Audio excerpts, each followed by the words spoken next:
Now we can talk about this damn pedigree that you've been telling me about nonstop. I'm talking to this guy on the phone, and the conversation somehow transitions from comic books. Sometimes you bring horses in the mix, but most of the time it comes back to comic books. And next thing you know, we're chatting about this damn pedigree collection. Explain to the community what we're talking about first. All right, pedigrees. Let's just start there. What's a pedigree, Jeff? Pedigree is an original owner collection, something that somebody bought off the newsstands. And generally it's pre-1960 books, okay? And usually something of more than 1,000 issues. Of course. So when you fit those criterion and for a collection, you can potentially get a pedigree status. Plus the grade has to be exceptional. A pedigree status. Yes, it's got to be extremely high grades for the books. It's like a collection, and CGC currently has 61 pedigree status collections that they are calculated and have on their census rather of being in existence. And it was 60 upwards of a week ago, and now it's 61. Yeah, we just got our 61st designation of a pedigree, and it's called the Promise Pedigree. Let's welcome the Promise Pedigree to the comic book community. We're going to do another round. We appreciate the collectors. We appreciate CGC for honoring this collection with the black label, the custom label that they recently integrated into their portfolio of available labels. It's black. It's been improved since we saw it debut in 2019. The thing's kind of got a gold tint. I'm really digging it. Yeah, it's no longer a tuxedo label. It's got a gold finish to it. It's hot, dude. I saw it. I'm damn, dude. It looks really, really good. I'm like looking back, I'm holding my blue label right here. And I'm looking back. I'm like, damn, look at that. Look at that new fresh label. Like, I want one of those. It's like that meme you always see, right? With the That's guys how I looking feel. back. Chalen, make that happen somehow. True. But yeah, high grade, 2019. The labels were integrated, but the pedigrees have been a status for a long time. And having upwards of 61 of them, there's stories that accompany them. We could have podcast after podcast about these collections. They're that exciting. And this one in particular is one of the most fascinating comic book finds I have ever seen, I've ever learned about. Let's just hit them with the Bleeding Cool article, because this is where it was initially debuted. All the information was debuted by the website with pictures. We actually follow some of the heritage graders, so we got even more pictures to showcase. But this is the quote about what made this pedigree last as long as it did. And then we're going to get into some of the most beautiful comics you've ever seen in your life. Yeah, and like, again, before we get too far, like, pedigrees tend to all have a history behind them. And some of them are really amazing, because you got to understand, like, for these books to reach certain heights, something about that person has had to make them want to keep books that old in nice shape, okay? And, you know, that's kind of where the story lies. Where's the history behind it? And then where was it kept? How was it kept? How was it handed down? Because it doesn't necessarily come from that person itself. They could have passed away a decade ago before it. So, I mean, some of the ones we most notable are The Church, which we're going to get into more. Edgar Church, 15,000 comics that were acquired between the years 1937 and 1957. Easily the most famous pedigree of all pedigrees. The Davis Crippen, 13,000 comics between 1940 and 1955. We have the Lamont Larson collection between 1936 and 1940, 1,000 comics that were kept together, preserved, and then brought to this subcategory of a census, a inflation that didn't always inflate the comics for quite a long time. This is more recent that these pedigree statuses have actually caused a inflation to the price of the book beyond whatever the grade is, because as you mentioned, the history that you get, it starts to become more valuable than the grade itself to a certain degree. We also have the Robert N. Juni collection. This is the Promise collection.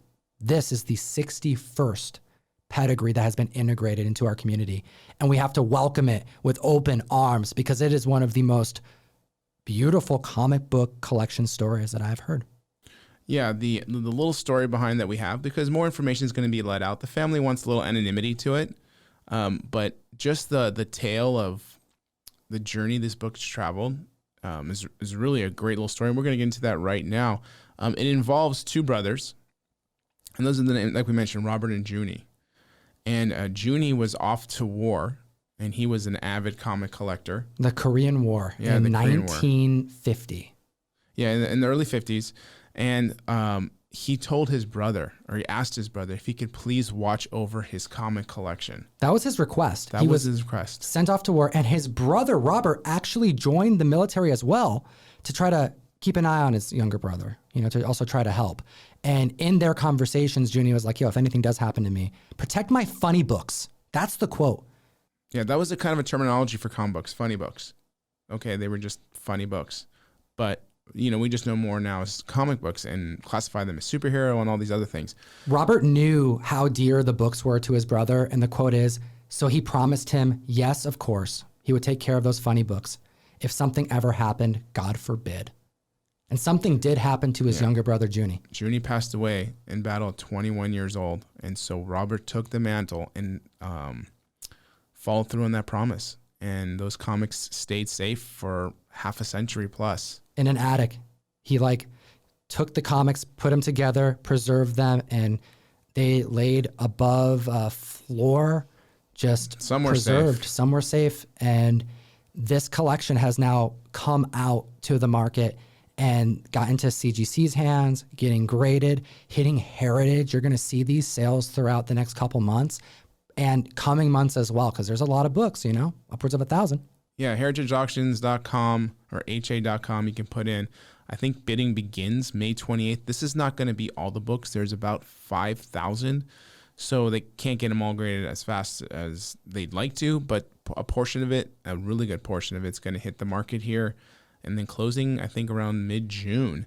So we're going to see some absolutely the greatest examples of some of these books you will probably ever find. It's amazing, Comic Fam. Let me just read you some quotes from the Heritage Auction Senior VP and buyer / consignment directors, etc. Heritage Auction Senior VP Ed Jaster says, the collection's depth and scope is almost unparalleled. I expect nearly 2/3 of the books will stand as the finest known copies for any particular comic represented in the collection. Hearing that from a Heritage Auction Senior VP, it really matters. This gentleman has seen some of the most beautiful comics that have ever existed. Some of the biggest sales have passed through these people's hands. And this person says I stopped them in their tracks. Can you read this next quote, Jeff? This is from the comics buyer and consignment director, Rick Akers. And this is someone who you had the pleasure of actually chatting with prior to the release of this article because you were learning about the collection. Big shout out to Rick Akers, guys. I mean, he's a big Golden Age collector as well. He's done a lot for the hobby and, really good dude out there. So this is what he had to say. I have, like many collectors, always dreamed of coming across an untouched trove of comical gems from the 1940s. And that's absolutely true. One of these days, I would love to discover something as a pedigree. And I thought I've come close a couple times, but it just never happens. It's that story you hear, oh man, if I could just go back in time, if I could just find that treasure case that has all of those comics in it, and this is that situation. These comics in this box, the boxes that they were stored, that's the feeling that someone had to have had at some point in the last few months as it came out to the market. It's amazing. Newsstand fresh. If you can imagine something from that time frame. He continued, as these books came in, before being sent to CGC, I was able to look through several boxes of timely and esoteric titles, and my breath was taken away with the glossy inks and white pages. The Promise Collection experience is definitely the highlight of my time in comics up to this point, and I think this one will be pretty difficult to top. I can't even imagine being in those shoes to see those books raw, flip through them, like exactly the way they were originally delivered back in the 40s. I'm so envious. And I have to tell you, there is so much anticipation for these books, like in the hobby. I'm talking to people daily, and they are selling whatever they have to be able to be part of this promise collection. They want to like fly down and have like a, you know, a little today. You know, come together, guys. We're all going down there. We're going to be there in person for the auction, you know, just to be present at this comic history that's happening. I literally got that message today. I had a group of friends in a Golden Age chat thread. We're like, we should all fly down. Let's go and do it. We'll be there in person because it's also a live auction and it's also streamed. So you can be part of it either way. But to experience something epic like that, because I can't imagine there being any more pedigrees to this level. I mean, you have to think about that. Like, something has to be stored perfectly for that much, watched over and taken care of to this level.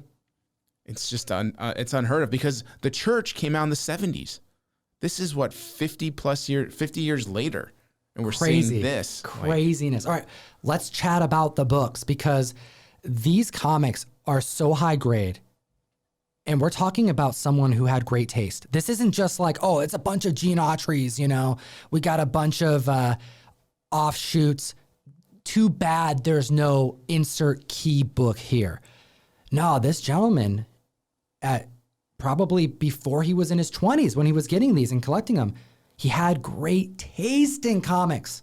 Like, these are the books that people want now, man. And let's get into some of these books because they are amazing. Yeah, here's just a few issues, okay? I mean, we'll start off with Detective Comics 140. This is the first appearance of the Riddler. All right, DC did not put many, if any, first appearance villains on the cover. Just didn't happen. No, you didn't see them till they were in the interior first, generally.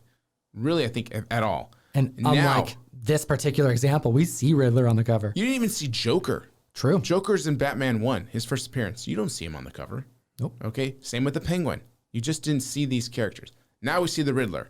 All right, Detective Comics number 1, 9.6. 9.6 Comic Fam. Holy hell. Oh, and what color is the pages, you think? Oh my gosh. You would never think it's white, but it's white. Yes. And let's give it an idea of the value here we're talking. All right. Give the community some perspective. Yeah. And I have no idea where this number is going to go. You know, these books are such grades. I can't even speculate on most of them what the final hammer price will be. But a 7.5 of this book, the same auction house, sold in April of this year for $40,800. A 7.5. We have a 9.6 Pedigree. This auction is going to break records for probably the most expensive comic books sold, or most money garnered through the sale of comics. Hit him with this Phantom Lady number 17, because I know you love some Phantom Lady.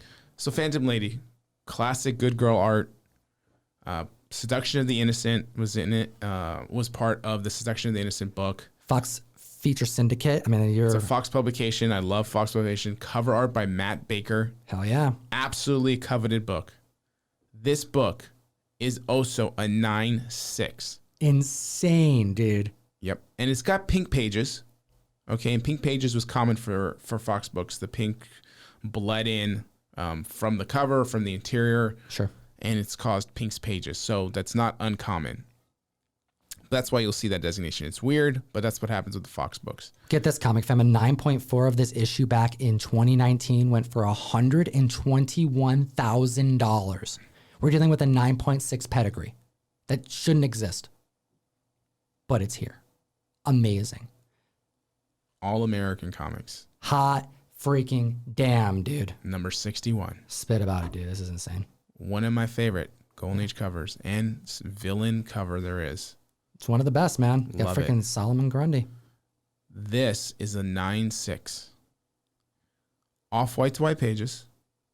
But who cares at this point? Nope. The church did beat it out with a 9.8. There is a 9.8 church. Sure. Okay, so it still holds, weight. But a 7.0 copy last year sold for $30,500. Do you think it can clear 100K? Yes. Absolutely, right? Abso-freaking-lutely. We have homes that could be purchased, maybe not in this market, maybe in some other states, but some pretty damn big down payments that are happening with single issues over at Heritage.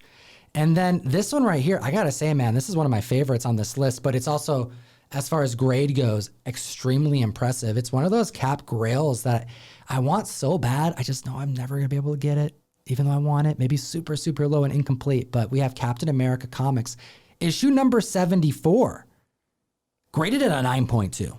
This probably doesn't get any more iconic for Captain America run.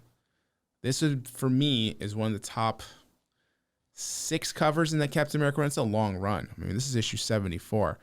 It's a time in comics where things started to be less superhero and move towards more of a horror direction. So that's why we're seeing this. I mean, you're even seeing Captain America in small writing, and we see the title Weird Tales. It says Captain America featuring Weird Tales, or Weird Tales featuring Captain America. So it's the Red Skull with these huge monstrous claws looking super demonic. It's strict horror, man. And this only happened for a blip towards the end of the run. I mean, we're used to seeing Cap doing war stuff, punching Hitler, you know, him and Bucky saving the day. And this is just dreadful looking. It's so badass. And this grade is outstanding. I mean, 9.2 white pages. It doesn't get better in the page quality. 9.2 is absolutely phenomenal. Is this the highest graded copy? And the second highest, the next highest would be an 8.0. That's crazy, man. A 9.2 is the highest graded. That is outstanding. This is gonna, what would you guess that this is gonna hit? I mean, I wouldn't be, it's so tough. It's so tough because in 2019, a 7.5, I believe, sold for $27K. Dude, this deserves to break 100K. This will break 100K. It has to. I mean, I feel like I know several people who would pay that if and more to own the highest graded of this Promise collection. Like, there's so much hype behind this, and rightfully so. The labels are gorgeous. I haven't seen many of these gold labels yet. There's so much going for it. The timing is right with these books. I mean, we're going to see astronomical numbers, and I can't wait. It's going to be a spectacle. I appreciate the family, you know, providing what insight on the collection they provided, because they didn't have to do that. You know, that's given us more than anyone would ever ask for. But it is just a humbling thing to experience and be alive during this time of comic history. We're going to see a lot of these comics hit the market very soon. It's going to be an event. You know, we're going to bring it back on the mic to chat about, showcase some other comics that have yet to be seen yet. We don't even know all that's there. We're only seeing pictures. They're slowly coming out. The graders at Heritage are slowly showing peeks behind the curtain, overhead shots of just gorgeous detective. Some of the just most vibrant colors on Golden Age comics I think I've ever seen. What's a beautiful thing, dude. It really is. You're going to see them how they were originally presented, 80 years ago?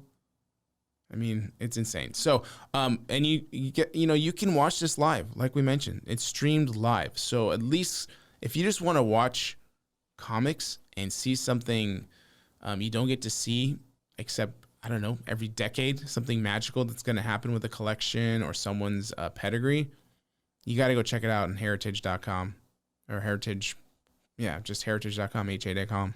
Near a decade ago when I was up at night, chilling with my homies, and we were staying up late to watch the Mars rover landing. We stayed up, you know.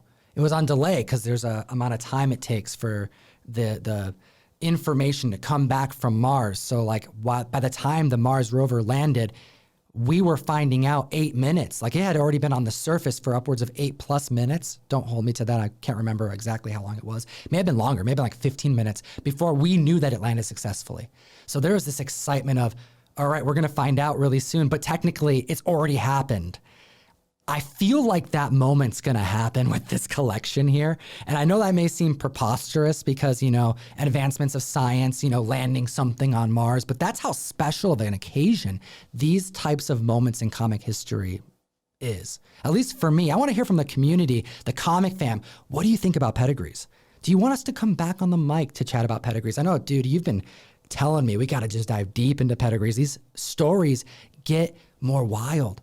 Like, just mentally, like, confusing how it even exists and how it happened and how these collectibles came to be. It adds an entire layer to our hobby, to this medium that is just so fascinating that I'm excited to dive deeper, maybe even buy some for myself.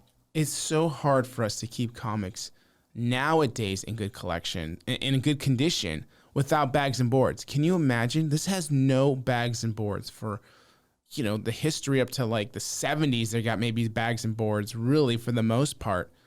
And I don't even know if these things were bagged and boarded at the time. They might have just been sitting literally raw for this entire time. A lot of the times, like, if they were protected back then, you'll find them in like grocery bags. Like, they just put them in whatever bag they can find, like a Ziploc bag or something like that. I've gotten some golden age finds, that were, not as old as some of these, but like some pretty old ones, low grade condition, nothing like pedigree worthy. But yeah, they were stored in just whatever they could get. The fact that they exist and we know some of the historical record, wow, it just makes me so excited to be experiencing this now.